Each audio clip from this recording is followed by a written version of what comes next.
Bismillahirrahmanirrahim. Assalamualaikum warahmatullahi wabarakatuh. Kembali lagi dengan saya Muhammad Dwi Setiaji, mahasiswa Universitas Mula Warman dari Fakultas Keguruan dan Ilmu Pendidikan, Prodi Pendidikan Bahasa Indonesia, kelas A, angkatan 2019, dengan NIM akhir 02. Baik, di sini dengan video ketiga saya ingin melanjutkan materi kata tentang materi kata mata kuliah apresiasi puisi dari dosen saya Ibu Nina. Langsung lanjut saja. Sini yang pertama ada definisi kata. Satuan arti yang menentukan struktur formal linguistik karya sastra adalah kata. Dalil seni sastra Jerman menyatakan bahwa puisi mempunyai nilai seni bila pengalaman jiwa yang menjadi dasarnya dapat dijelmakan ke dalam kata. Itu menurut Selamat Muljana.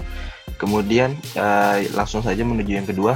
Itu ada kosakata, alat untuk menyampaikan perasaan dan pikiran sastrawan, baik tidaknya tergantung pada kecakapan sastrawan tersebut dalam menggunakan kata-kata, dan segala kemungkinan di luar kata tak dapat dipergunakan. Misalnya mimik, gerak, dan sebagainya. Penyair juga sering mempergunakan istilah-istilah asing atau perbandingan-perbandingan asing atau kalimat-kalimat bahasa asing. Hal ini pun seharusnya memberi efek puitis. Jadi penggunaan kata-kata yang bahasanya kadang aja kita dengar gitu. Penggunaan bahasanya itu penggunaan katanya tidak sering kita dengar sehari-hari, itu dapat mempercantik sebuah efek puitis tersebut. Kemudian di sini ada pemilihan kata. Pemilihan kata dalam sajak disebut diksi. Untuk ketepatan pemilihan kata, seringkali penyair mengartikan kata yang dipergunakan berkali-kali, yang dirasa belum tepat bahkan meskipun sajaknya telah disiarkan. Sering masih juga diubah kata-katanya untuk ketepatan dan kepadatannya. Jadi kadang seorang penyair pun saat membawakan sebuah karyanya masih sering diganti-ganti kata-katanya sesuai kepadatannya gitu. Kemudian di sini ada denotasi dan konotasi. Sebuah kata mempunyai dua aspek arti, yaitu demotasi yang berarti arti yang menunjang, dan konotasi yaitu arti tambahannya. Denotasi sebuah kata adalah definisi kamusnya, yaitu pengertian yang menunjukkan benda atau hal yang diberi nama dengan kata itu. Bahasa denotatif adalah bahasa yang menuju kepada korespondensi satu lawan satu antara tanda dengan yang ditunjuk. Kemudian di sini ada bahasa kiasan. Di sini ada beberapa jenis-jenis bahasa kiasan. Yang pertama perbandingan perbandingan. Perbandingan adalah bahasa kiasan yang menyamakan satu hal dengan hal lainnya menggunakan kata-kata perbandingan. Kemudian yang kedua ada metafora. Metafora adalah bahasa kiasan seperti perbandingan tetapi tidak menggunakan kata-kata pembanding.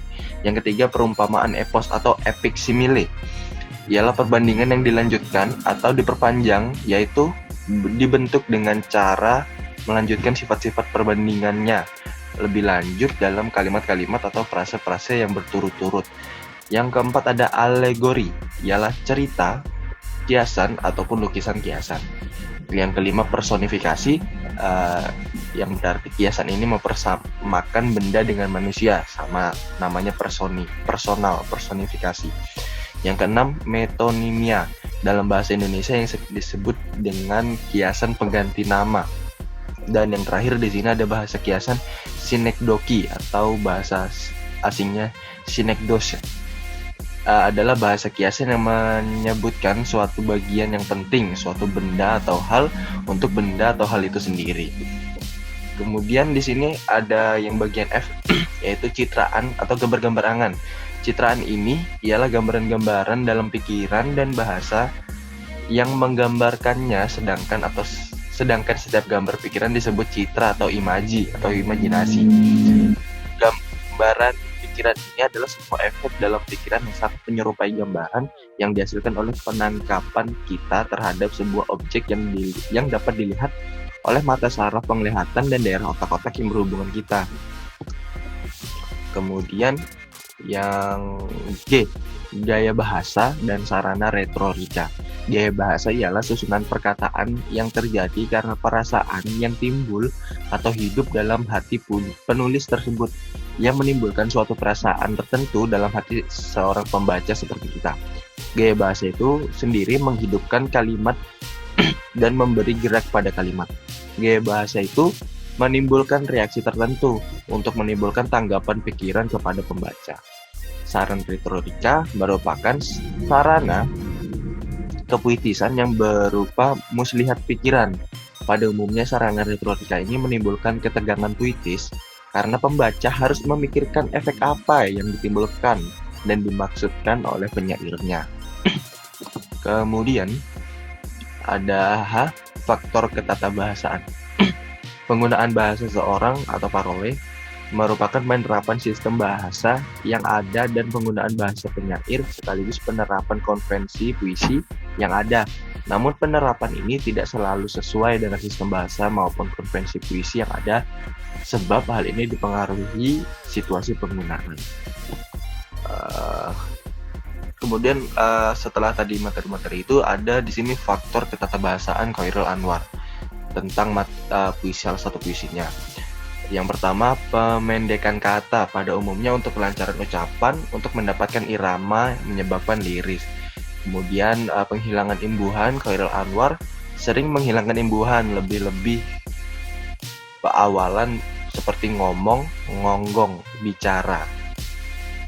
Terus yang ketiga, penyimpangan struktur sintaksis. Untuk mendapatkan irama yang liris, kepadatan ekspresivitas, para penyair sering membuat penyimpangan-penyimpangan dari struktur sintaksis yang normatif. Kemudian faktor ketatabahasaan yang dimiliki oleh Sutarji ini ada 5. Yang pertama, penghapusan tanda baca, kemudian penggabungan dua kata atau lebih. Yang ketiga, penghilangan imbuhan, seperti hampir mirip tadi seperti Chairil Anwar. Kemudian yang keempat, pemutusan kata. Yang kelima, pembentukan jenis kata. Mungkin itu saja dari video ini. Kurang lebihnya saya mohon maaf. Saya akhiri. Wassalamualaikum warahmatullahi wabarakatuh.